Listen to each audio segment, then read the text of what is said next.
anyway, so I was telling stories like that, and I never thought it would be in the least important.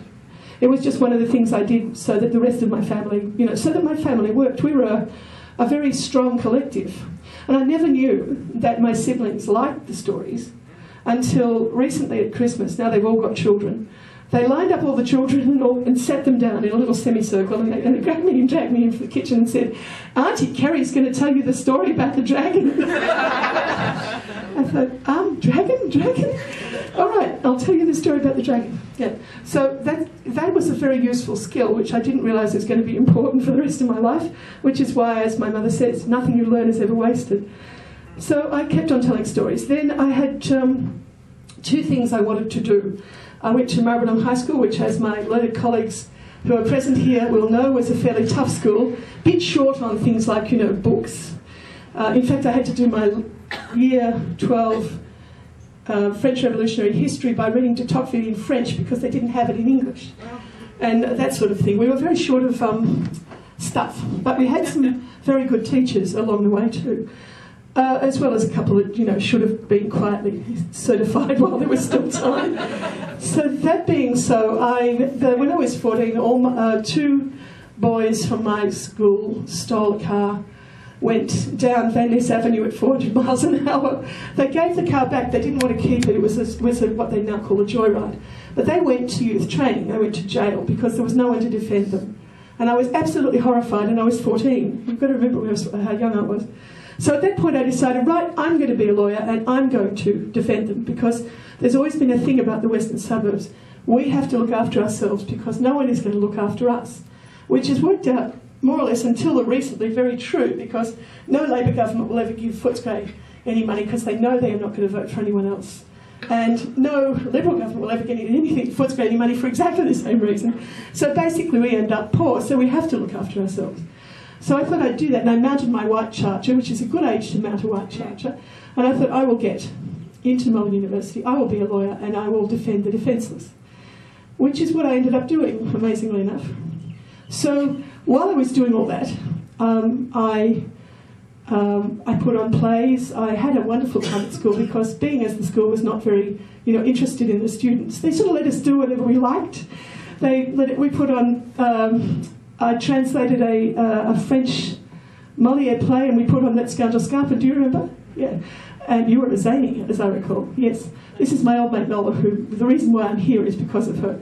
She's an old school friend of mine. And so we did all sorts of stuff, and I got to find out that actually putting on a play isn't that hard.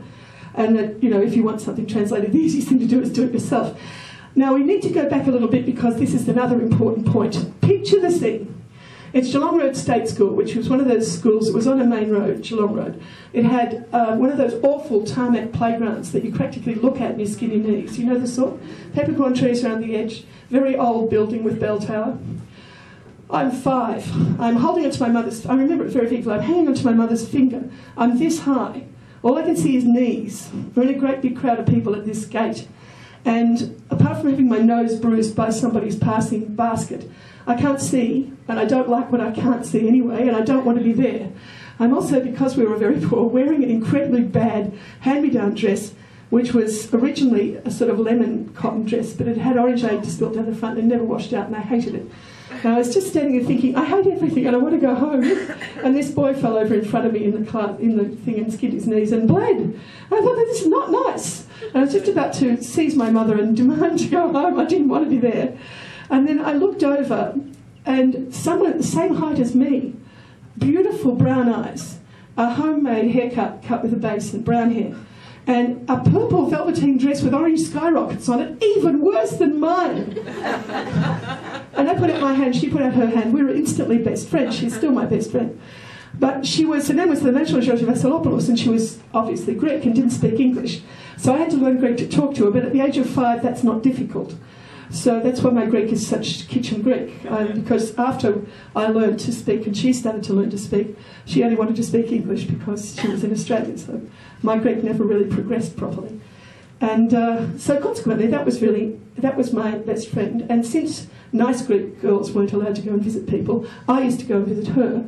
And I got sort of involved in the kind of standard children kind of scrimmage, which is which is the Greek, the kids, after Bacchiado, and we all hung around Themi's house, which meant I picked up a lot of stories. Themi's grandmother, Yaya, used to tell what I later realised were classical stories, as though they'd happened in the next village. There was the daughter of a king who they called Electra because she had golden eyes. And I just listened to them all because, you know, I was just absorbing everything. You know, that thing about there's a child amongst you taking notes, it was me. And I also spent a lot of time sitting under the table in my mother's kitchen because there wasn't very much room. And I had this amazing collection of blocks made of carpenter's offcuts from my grandfather that I could make cities out of. So if you sat there making cities quietly enough, everybody up above would forget that you were there and keep talking. Quite often my mother says, I didn't say that, did I really, darling? And I said, yes, you did. I sort of stored up things that I didn't understand to ask her later and horrify the hell out of her. She had a tendency to sing rude songs. So when I got to university and joined Mux and found that we were singing what they call pub songs, I thought, good heavens, Mother, I didn't know you knew the Hedgehog song. Comparative safety on shipboard is enjoyed by the hedgehog alone. Aha, yes. Ex-monks, monarchs perhaps. Yeah. Anyway, so having done all that, I got through school. I got into Melbourne University by, luckily my teachers went on strike in year 12, which was terrific because it meant I did a huge amount of work because no one was telling me I had to do it or interrupting me when I got interested. And so I managed to get into Melbourne University and I did law, which was a bit of a culture shock because there were only, at that stage, 9 women in first year law and 8 of them had been to public schools and then there was me. And so I found a peer group amongst the boys who had been to non-public schools.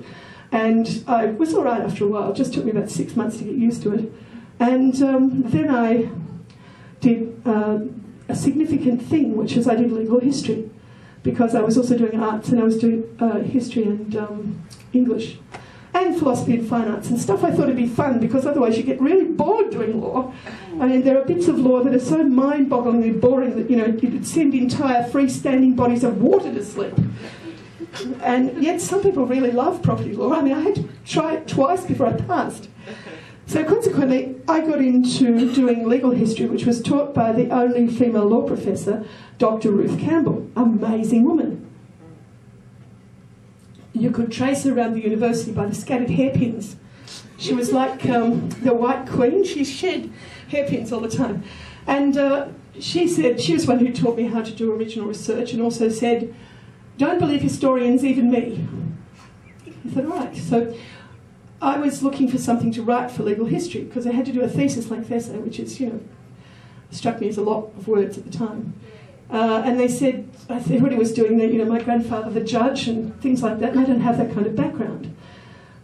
So I thought, I'll think of something. And I thought of something. I thought, my father's still a member in good standing of the Waterside Workers' Federation. There was a really interesting strike in 1928, which had some very far-reaching sort of legislative thingies, so I could sort of connect it more or less to the law in a way. And I spent a whole year researching the 1928 strike, waterfront strike, which was fascinating, and to the point where you could say that you could definitely put original research into the list of prohibited substances in the Drugs, Poisons and Controlled Substances Act 1962. You really could. Because once you start doing original research, you get sucked into the point. I think I just skimmed through all my other subjects that year, and I spent my time reading the newspapers in the Bayou. There was everything. I read everything from the extremely respectable Age, the Argus, and then down to the Herald, the Sun, and then further down to the Sporting Globe, and that paper of papers, the Hawklet, which was printed on pink paper and always had headlines like "Horrible Deeds in Our Life" or "Maid's Evidence on Divorce" or something. They were terrible.